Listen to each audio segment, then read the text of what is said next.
Hi guys! Kaway-kaway! Tita Ganda here!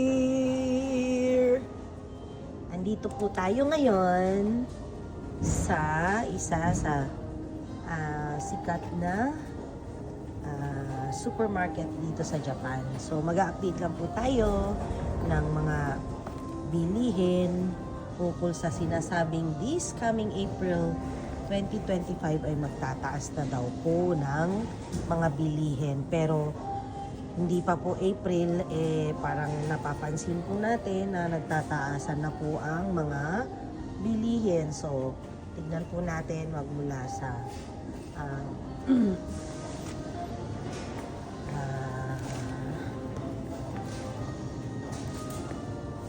repolyo. Yun. Ang sabi po nila, ang repolyo daw po ay magtataas. So, tignan po natin. Dahil ang mga prutas po ay talagang nagmamahalan na. Ayan po ang prutas. Ayan po. Ang isang supot, 597 plus tax, 644 yen po yan. So, ayan.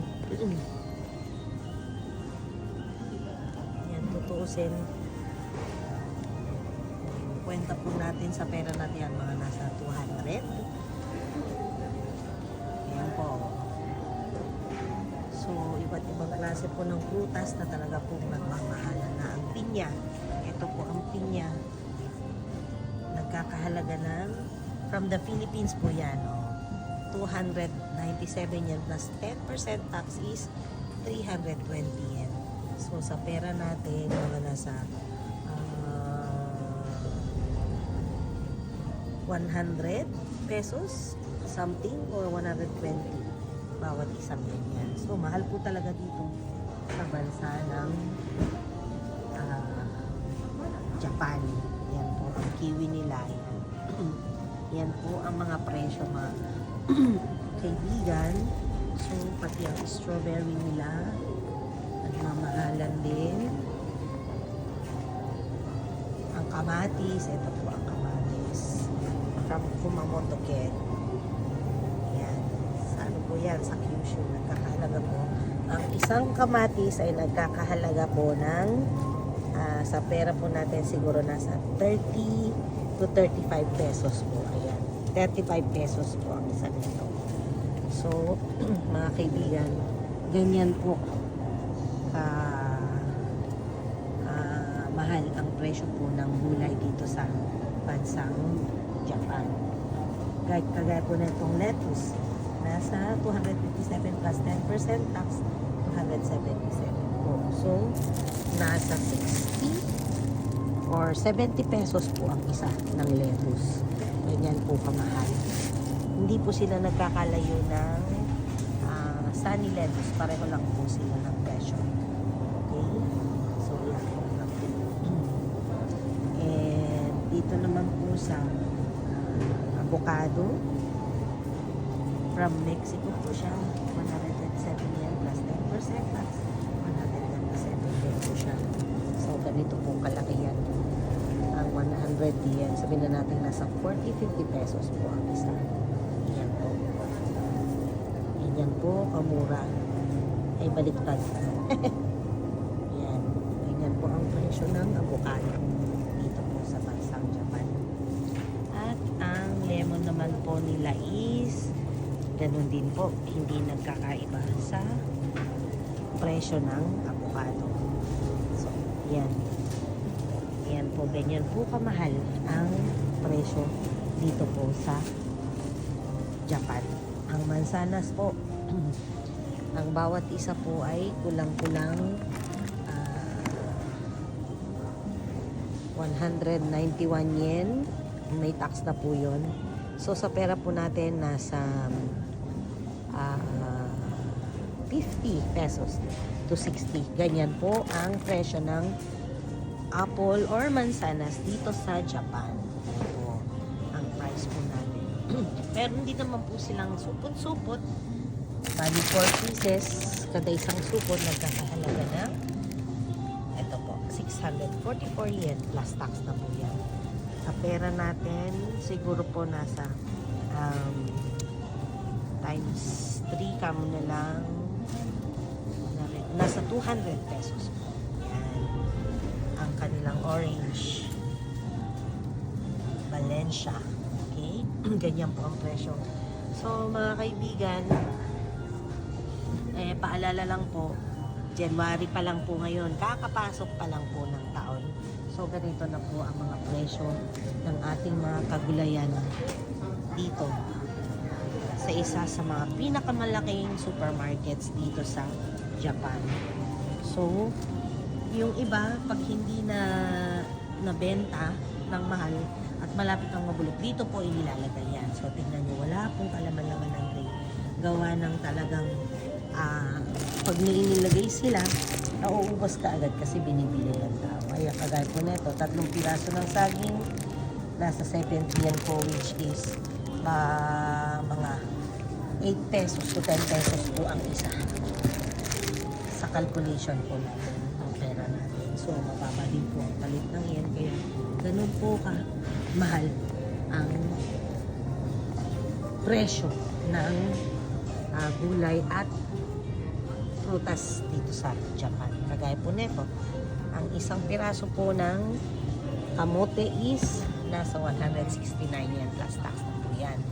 So, sa 169, nasa 50 to 60 pesos kada piraso po. Yan, ganyan po yan. Tapos, ang spinach po, ganun din. Nasa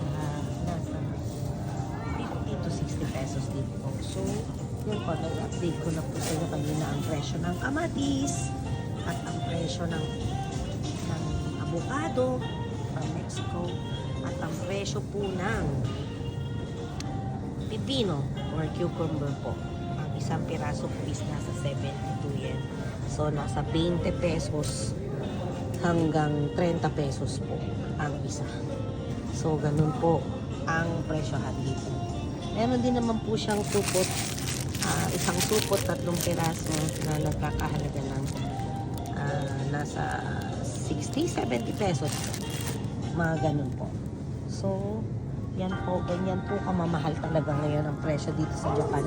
Na ang sabi po is magtataas sa April, pero ngayon pa lang po ay unti-unti na pong nararamdaman ang pagtaas ng gulay. Lalo na po itong repolyo. Diyos ko po, Lords. Ito siya. Dati po siyang 100 to 150 yen. Ngayon, ito na po ang presyo niya. Magkano po yung 100 to 150 yen? Siguro sa pera po natin, mga more or less nasa 30 to 40 pesos.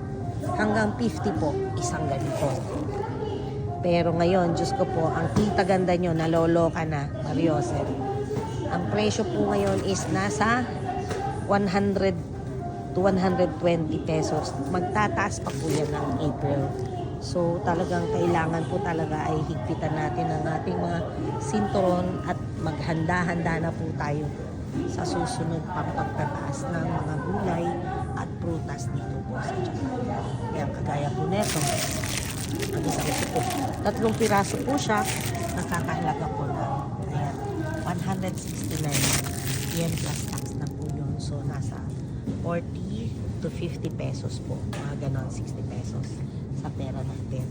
Kaya, talong. Kagaya po ng talong, 3 piraso po. Nasa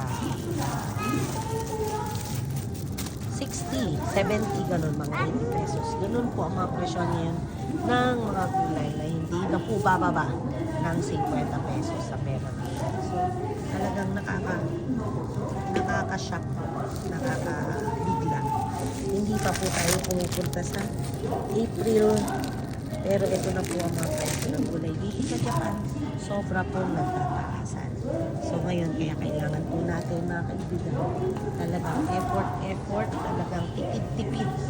Kaya yung mga pinadadahalan po ng mga OFW sa Pilipinas, ayan po, ito po ang isa sa mga katibayan na hindi po talaga gawang biro ang maging isang OFW.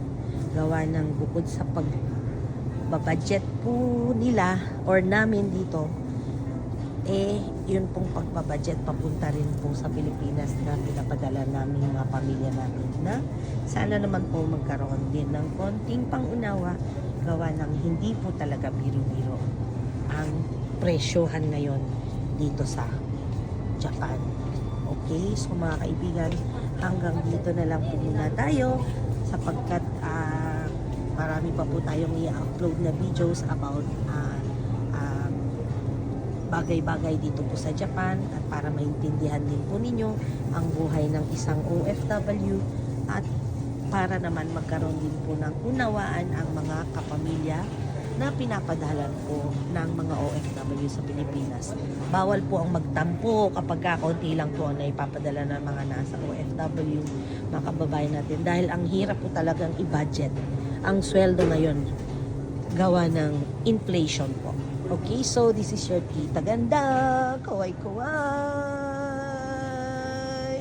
God bless us all. Vika con Dios. Babush.